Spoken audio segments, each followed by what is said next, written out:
All right, I'm going to answer the question for you of how do you roast slash dry your own tomatoes from fresh to roasted and dried.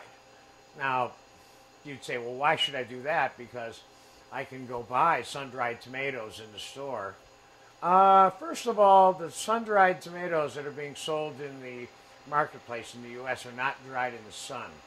They are oven-dried to begin with, and that's what we're going to show you how to do. I'm not going to take it to the completely dehydrated, dried stage that you frequently find when you buy sun-dried tomatoes. These are going to be less dried, and we're going to cook them in an oven on a sheet pan. And it kind of concentrates the tomato flavor.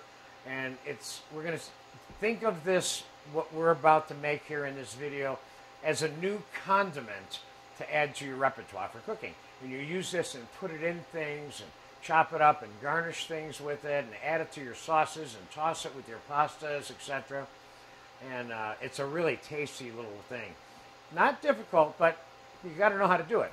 So I have 3 tomatoes here that I'm going to dry roast for us. This is a time-elapsed video, of course.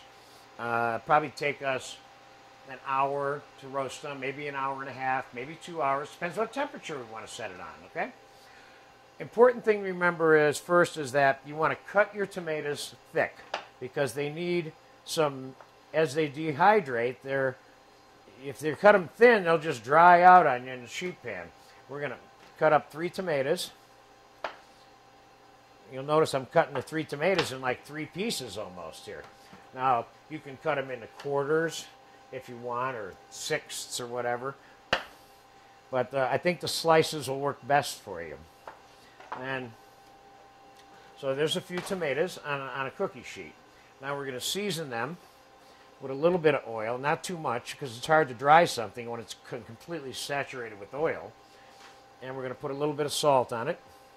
And you're going to keep in mind that as the tomato shrinks and dehydrates, the concentration of salt is going to go up. So you don't want to put too much salt on them, unless you want salty dried tomatoes, of course. A little bit of fresh ground black pepper. And I'm going to turn them over and do the same things with the other side. A little bit of oil. A little bit of salt.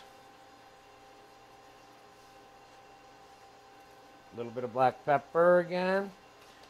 Okay. Now we're ready to go in the oven. Now the question is now, what temperature and for how long?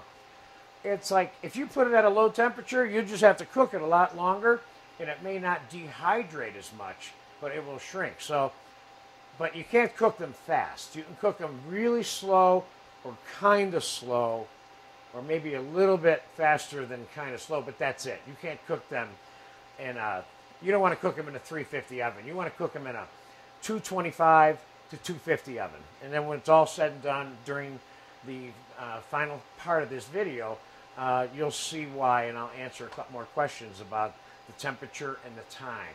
So for right now, we're going to put them in the oven at 250. So this might be an hour, hour and 15 minutes, hour and a half.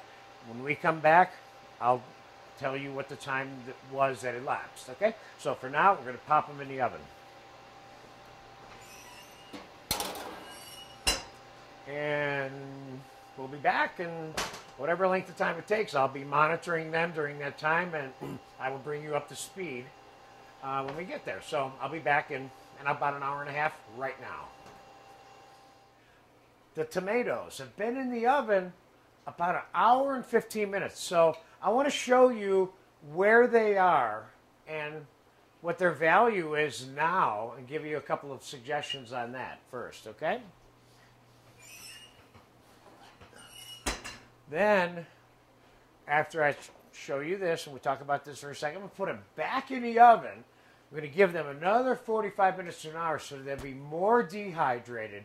And the more dehydrated and smaller they get, the more concentrated the roasty tomato flavor becomes. But as they are right now, they can be taken off this pan, chopped, used like they are with basil, olive oil as part of whatever. These have flavor of their own right now, just from the olive oil, salt, pepper. There's no garlic on here, and you would certainly be careful about doing that because you could burn the garlic over the course of time that these tomatoes are cooking, and depending on how long your intention of cooking them was. But this is a stage that they can be fully utilized at, and they have more flavor. So I'm going to put them back in the oven, and I'm going to take them to another level of roasting and drying, and we'll bring that out later, probably in another hour or so. So this is more time elapsed on the tomatoes. So I'll see you in about an hour, give or take. Okay, the final stage of tomatoes. They've been cooking for 45 minutes more than the intermediary version that I just got through showing you.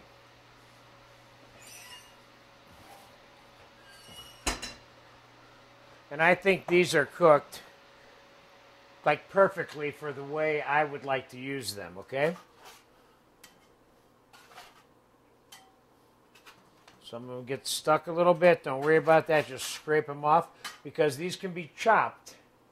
That little bit of dark on there, that's good. There's nothing wrong with that, but they're not all like that. See, most of them look like that. Anything that was a little smaller, like the ones I cut in half, they got a little dark on the bottom there, see? But they're still good. They're not burnt. They're just got a little browning on them.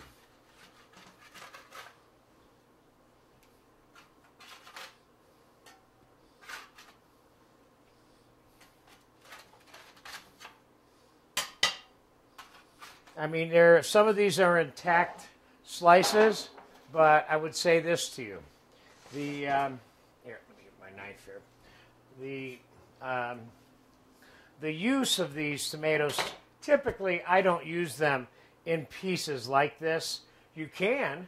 They're moderately concentrated. I prefer to chop them a little bit more. These are hot. A little bit more along these lines. Not fine chop, just kind of chop like that. I prefer to do that with them and put them in pasta dishes, or maybe set this like this on the top in the middle for garnish of a finished pasta dish. You could put this with grilled chicken if you want. You can put it with just about anything, including fish, any other vegetables. It's a very diverse, as I would refer to it, as a condiment, okay? For you to have in your repertoire and use it in your cooking to add flavor to things. That's pretty much all there is to say about drying your own tomatoes, unless, of course, you want them dried. And in which case, these tomatoes start out on a perforated half sheet pan or cookie sheet that has holes in it, and it drains the liquid out and they dry more. And you do that at a lower temperature for a longer period of time. That's very easy to experiment with too. You make them once or twice and then you'll know how you like them and how long you want to cook them, okay? So there you have it. Some really neat flavor things, flavor to add to your cooking. Enjoy this.